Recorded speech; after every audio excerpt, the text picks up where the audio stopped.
മരിച്ച ഐവിൻ്റെ ബന്ധുക്കളും അതോടൊപ്പം തന്നെ അയൽവാസികളും അടക്കമുള്ള ആളുകൾ ആശുപത്രിയിൽ നിന്ന് നമ്മളോട് സംസാരിച്ചു. ഗുരുതരമായ പരിക്കുകൾ ദേഹത്തുടനീളം ഉണ്ടായിരുന്നു എന്നതാണ് അവരുടെ വാക്കുകളിൽ നിന്ന് വ്യക്തമാക്കുന്നത്. തലയ്ക്കും കയ്യിലുമൊക്കെ ഗുരുതരമായ പരിക്കുകൾ ഉണ്ടായിരുന്നു. ആശുപത്രിയിൽ എത്തിക്കുമ്പോൾ തന്നെ അതീവ ഗുരുതരാവസ്ഥയിലായിരുന്നു. മറ്റൊന്ന്, ഐവിൻ്റെ അച്ഛൻ ജോലി ചെയ്യുന്നത് ഇപ്പോൾ ഐവിൻ്റെ മൃതദേഹം സൂക്ഷിച്ചിരിക്കുന്ന ഇതേ ആശുപത്രിയിലാണ്. ഇവിടെ ഫിസിയോതെറാപ്പി വിഭാഗം മേധാവിയാണ് ഐവിൻ്റെ അച്ഛൻ ജിജോ. ആ ആശുപത്രിയിലേക്കാണ് ഇന്നലെ ഐവിനെ ഗുരുതരമായി പരിക്കേറ്റ് കൊണ്ടുവന്നത്. ജീവൻ രക്ഷപ്പെടുത്താനായില്ല. ഈ പ്രതികളിൽ ഒരാളായ CISF SI ആയ മോഹൻകുമാറും വിനയും ഇവിടെ തന്നെയാണ് ചികിത്സയിലുള്ളത്. ഈ സംഭവ സമയത്ത് ഉണ്ടായ ചില പരിക്കുകൾ അദ്ദേഹത്തിനുണ്ട് എന്നതാണ് മനസ്സിലാക്കാൻ കഴിയുന്നത്. മറ്റൊരു പ്രതി പോലീസിന്റെ കസ്റ്റഡിയിലുമാണ്.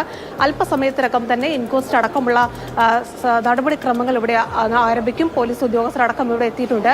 അതുമായി ബന്ധപ്പെട്ട നടപടികൾ ആരംഭിക്കാനുള്ള ഒരുക്കത്തിലാണ് അങ്കമാലിയിലെ പോലീസ് ഉദ്യോഗസ്ഥർ. റോജി എം ജോൺ MLA അടക്കം ഇവിടെ എത്തി. അദ്ദേഹം പറയുന്നത് ഇത് കേട്ടുകേൾവിയില്ലാത്ത സംഭവമാണ്. കാരണം ഒരു വാക്ക് തർക്കം അതിൽ അവസാനിക്കേണ്ട ഒരു കാര്യമാണ്. ഇത്തരത്തിൽ കൃത്യമായ ഒരു ചുമതലയിൽ ഉണ്ടായിരുന്ന ഉദ്യോഗസ്ഥർ ഒരു ചെറുപ്പക്കാരനെ അതിക്രൂരമായി വാഹനം ഇടിപ്പിച്ച് കൊലപ്പെടുത്തുന്ന തരത്തിലേക്ക് എത്തിയത്. അതുകൊണ്ട് തന്നെ കൃത്യമായ പോലീസിന്റെ അന്വേഷണം വേണം.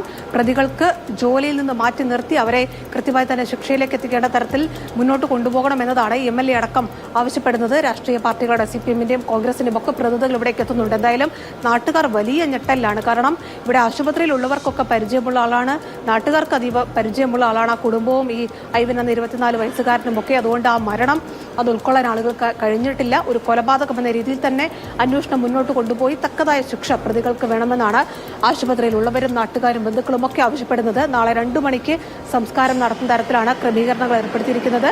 ഇൻക്വസ്റ്റ് ഇവിടെ ആരംഭിക്കുന്നു. അതിനുശേഷം കളമശ്ശേരി മെഡിക്കൽ കോളേജിൽ പോസ്റ്റ്മോർട്ടം അടക്കമുള്ള നടപടികൾ പൂർത്തിയാക്കും.